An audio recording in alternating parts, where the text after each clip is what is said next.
Hey, what's going on, everyone? This is Loki Oren. Welcome to part two of a multi-part series of videos detailing Rahfa the Dungeon Crawler's journey through level 2 of this 2d6 dungeon. If you missed part 1, you can find that in the playlist for 2d6 dungeon, or if you just want to jump into the action, let's get started.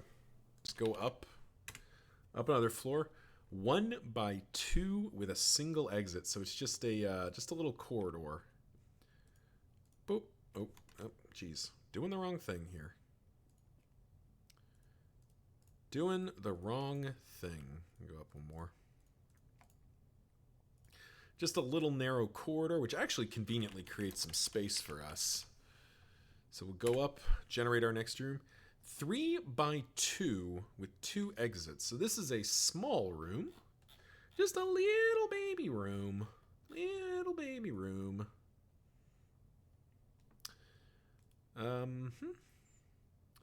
Let's make our little baby room. So 3 wide. 2 exits. So why don't we go...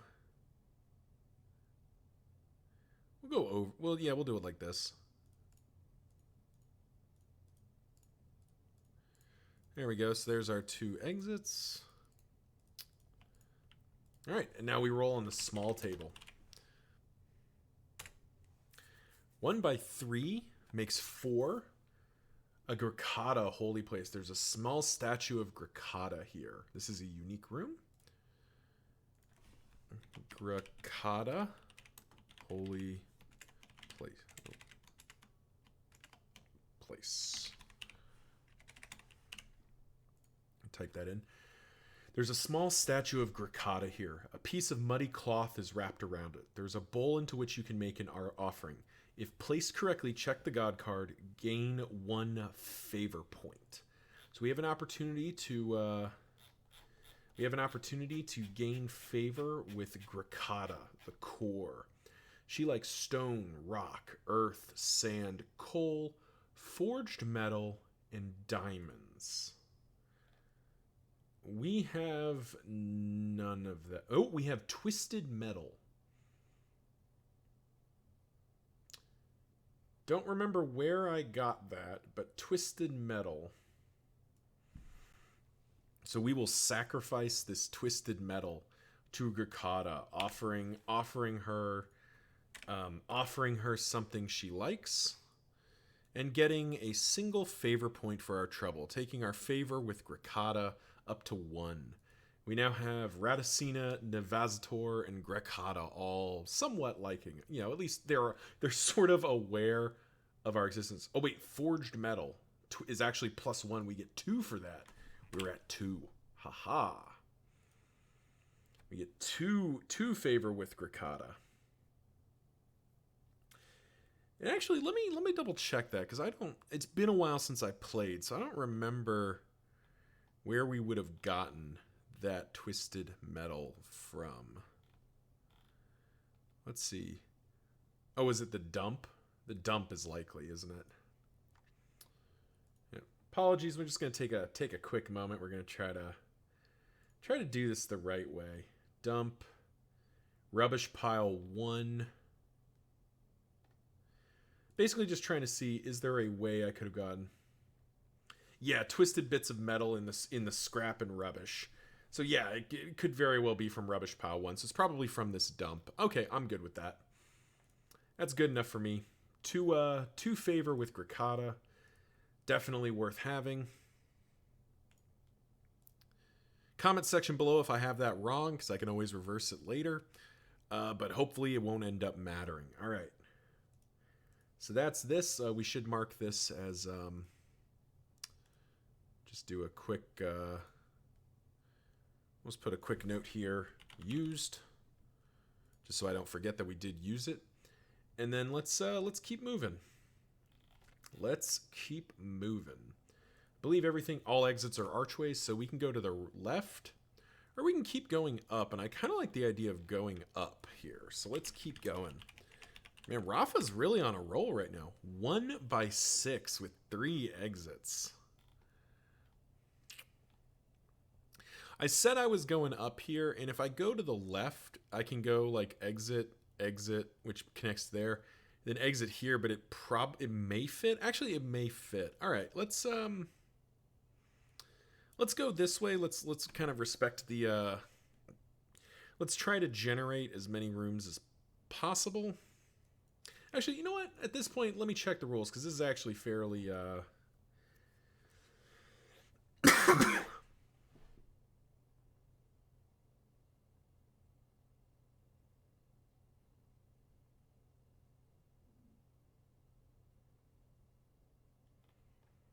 Okay.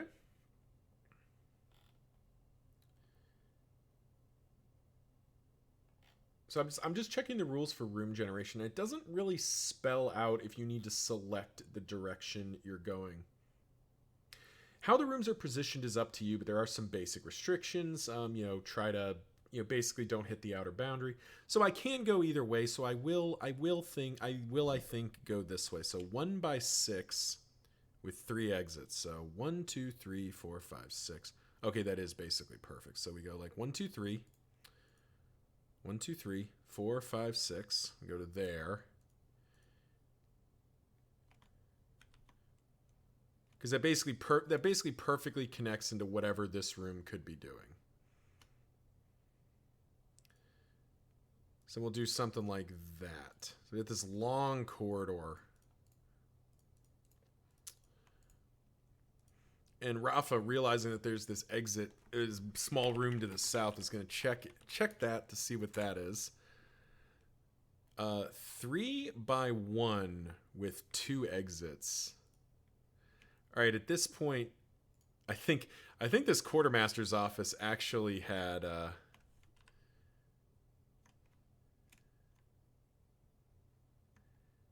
So 3. I'm just gonna make the executive decision that this dead ends. Like I need 2 exits here, but other than like connecting the quarter, well, hang on. Okay, I see what we do here. So what it does is this passage goes to here, and goes over to here.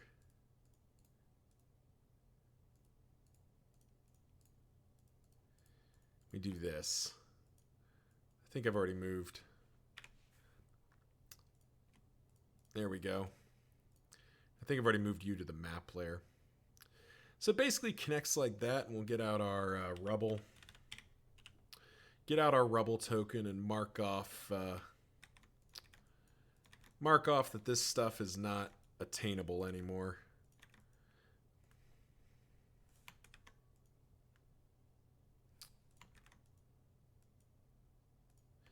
There we go. That'll do. That connects that up and sort of solves a problem there. Realizing that this heads back into the rest of the dungeon, I think Rahfa will try to go up here and see if we can make this fit. 1 by 3 with a dead end. All right. Well, all right. Well, that's easy. that was easy. Just dead ends. Dead end event. When you roll a dead end card, it's 5 squares or longer. Okay, no. So we can't do that. So that place dead ends. So let's go over and see where this fine bedroom door was leading. 3 by 1 with 2 exits. Interesting. Kind of boring, unfortunately. 1, 2, 3. So actually we go.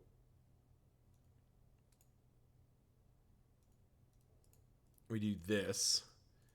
That connects there. That blocks there. There we go. 2 exits.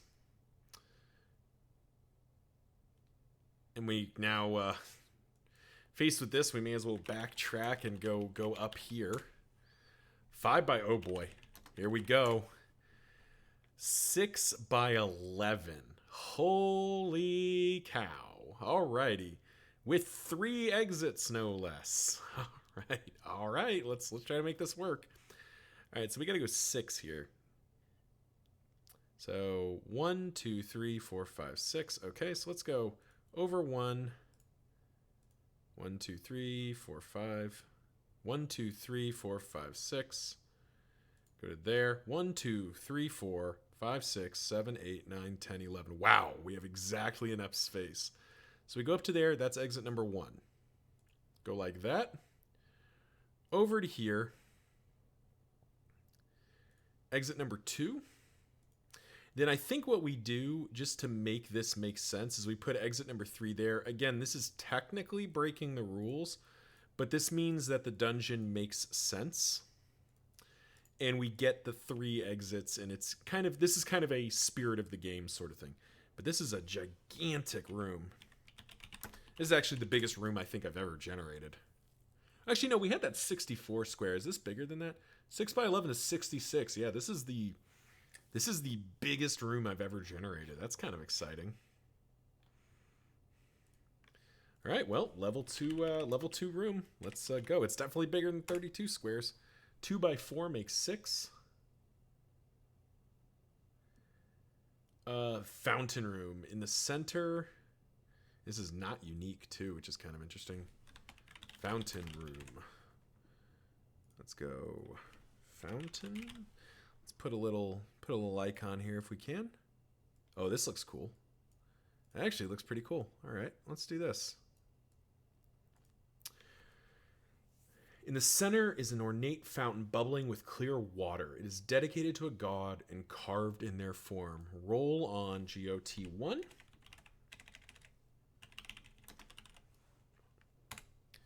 One. Who is that?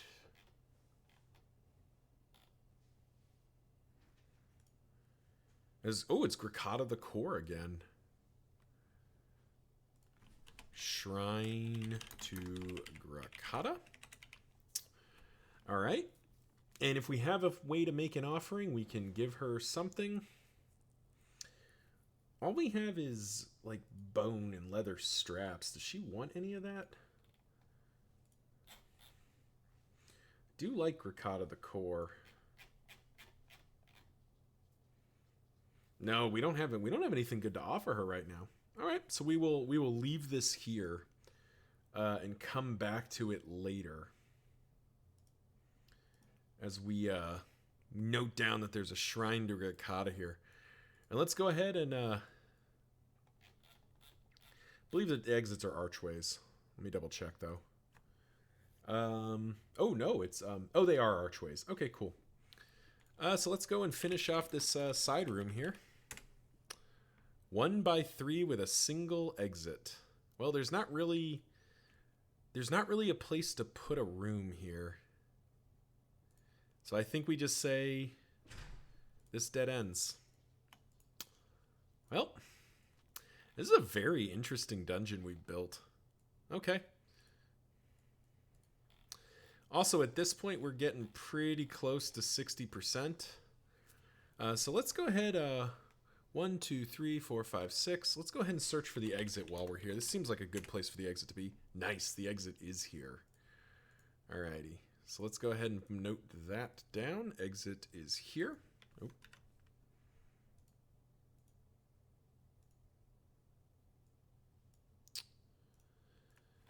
Yeah, so we're at the point where if we roll 3 by 5, we're fighting the Overlord, which is a little bit sus, but it'll have to be okay. We do still have our Scroll of Melt Metal, which can potentially get it done for us, so let's go ahead and keep pushing. 5 by 3 with 3 exits. Well, that actually kind of works for us, doesn't it? Because now we go up 1 just for kicks. 1, 2, 3, 4, 5. We can't really do 3 exits here, but we can do 2 exits. Oh, oops. And sort of like continue to fit this dungeon together, because the alternative would be like 2 exits on this wall, and that does not seem like a good idea to me. So let's encounter the room. 6 by 3. What is 6 by 3? 6 by 3 is the flooded chamber. This is a unique room, so let's go ahead and note that. Flooded chamber. Let's go ahead and get our water, our little water token from before. Not water elementals, but just water. Do something that's kind of Kind of a not so appealing color. Map layer. And we actually probably need to change this to like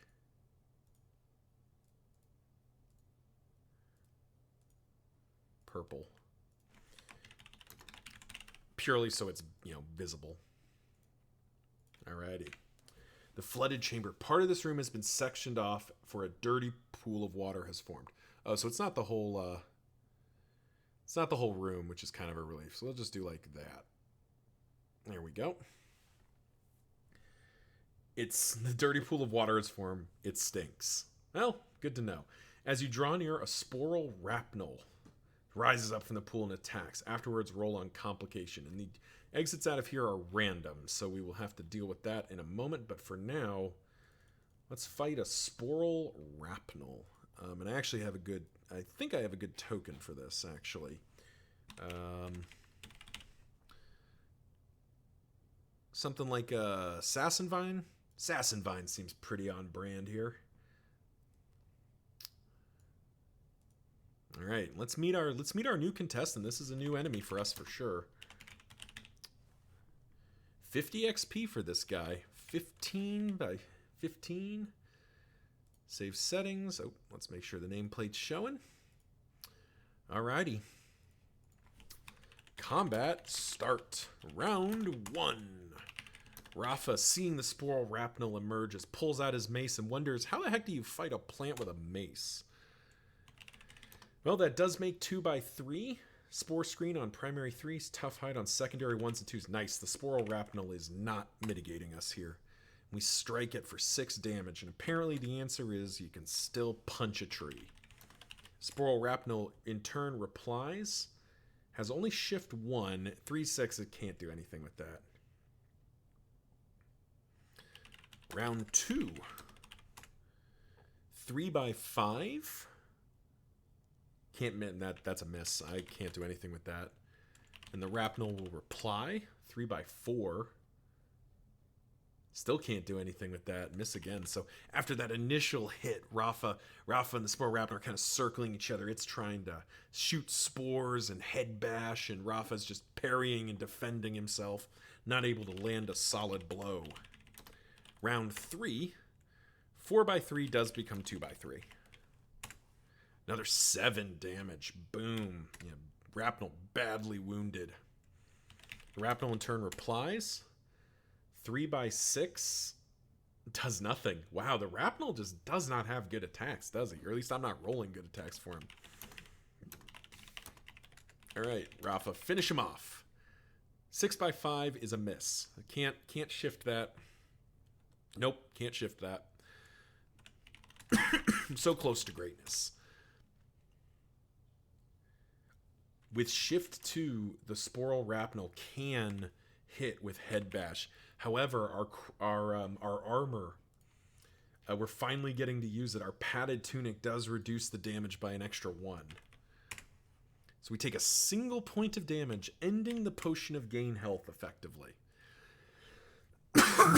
In a way, that's kind of funny. So we are now back to normal. One that becomes 2 by 3 pretty easily. Is 2 by 3, right? Yep, yeah, that becomes 2 by 3 pretty easily, and that is a very dead Sporal Rapnel.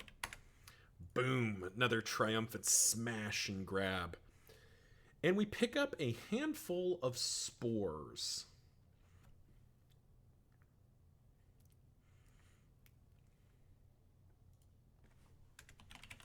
Which we will add to our pack. We'll put it in the same pouch as the. We'll put that in the same pouch as we have the Geist Shrooms, and we picked up a couple of pouches since then. So I'm going to say we split off the. We definitely split off the valuables or the valuables in our health paste from our spores and shrooms at this point, because it's just. That's kind of gross if they were together. Our pack just has like little bags and sacks hanging off of it. All right, Sporal Rapnel is down. That is 50 XP, taking us up to 341. We're in good shape here. We are at 20 out of 20 HP, so we're finally back down to normal. Got that handful of spores. And I believe we also have to roll on something. Flooded chamber. We need to roll on IAUT 1. So let's roll on that. 5 by 1.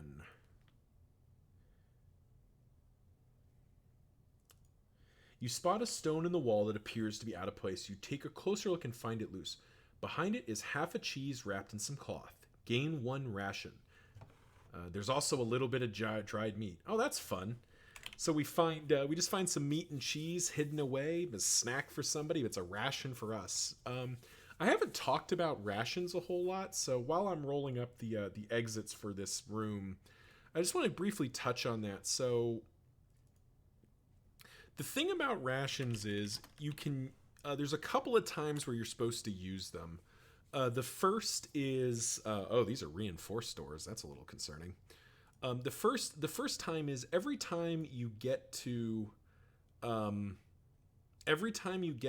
the end of a dungeon floor, you're supposed to eat a ration as kind of like you like pause and eat some food before going down.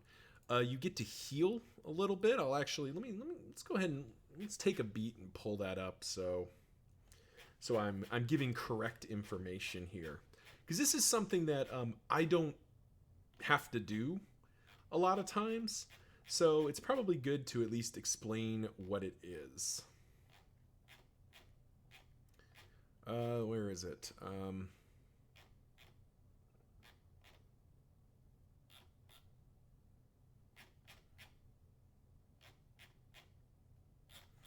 Oh, geez, now I'm just scrolling through trying to find... there, you know what? Why am I... that's making up rations? No.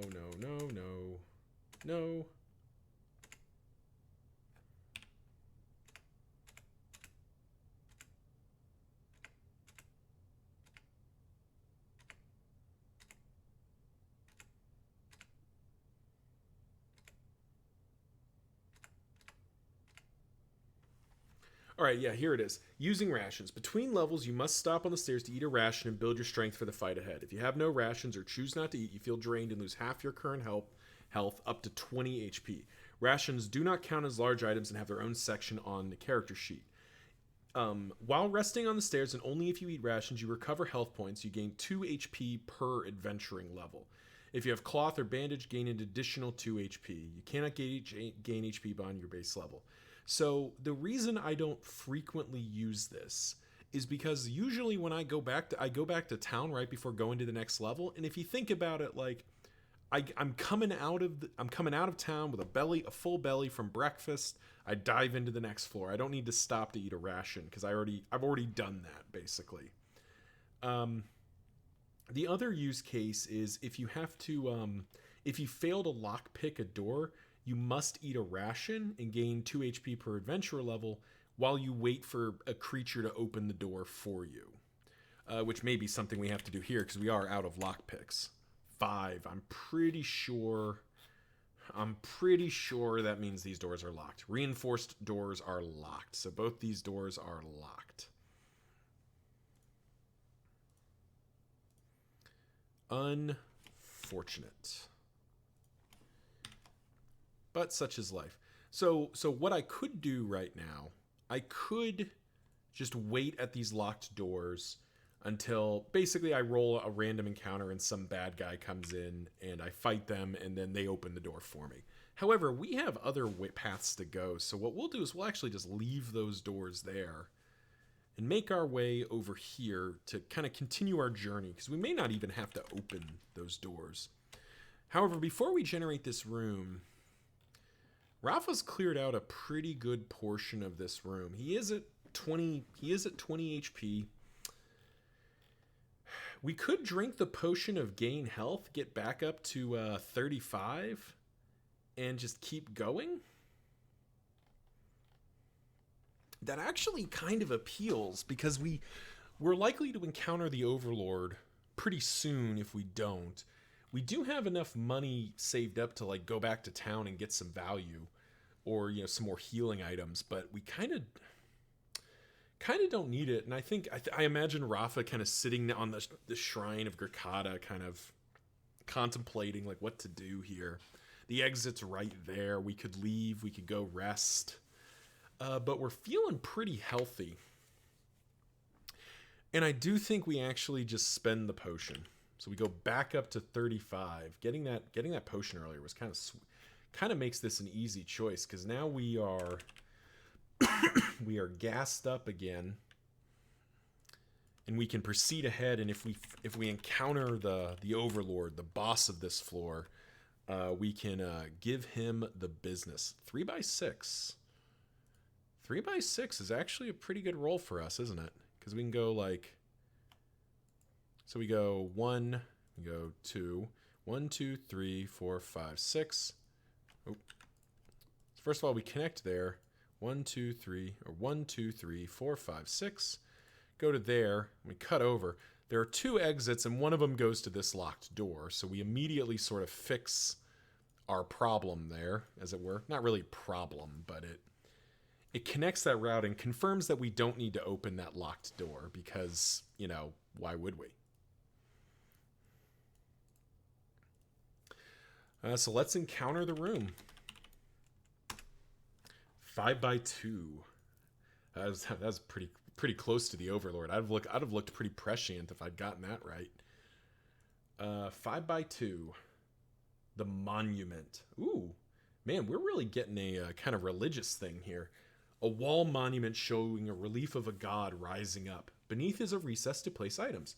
Roll on GOT1. GOT1. 4. Correctly placed offerings give you 1 favor point. So God 1.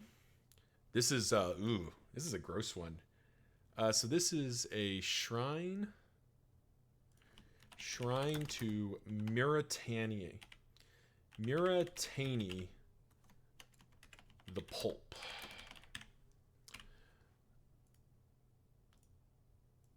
Cool. Oh, and I should probably note this room correctly. What am I doing? Curtains, and this is not a unique room. The Monument. It's a very religious floor we're on. So let's check what Miratani likes, because we might actually have something she likes, and we can just quickly use this while we're here. Miratani the Pulp. Blood, meat, leather, horn, dragon scales, and rubies.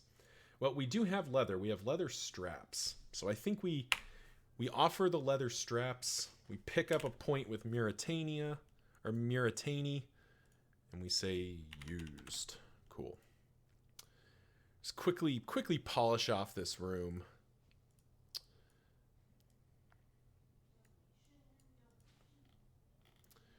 And with that, I think we just keep going. The exits out of here are curtains, which are mechanically the same as archways, so I don't need to worry about it. 6x1 with a single exit. 1, 2, 3, 4, 5, 6. And I think we say the exit goes up, because we know there's stuff. There's kind of this. There's two rooms up. There's at least 2 rooms up here. So this kind of lets us connect the dots over there.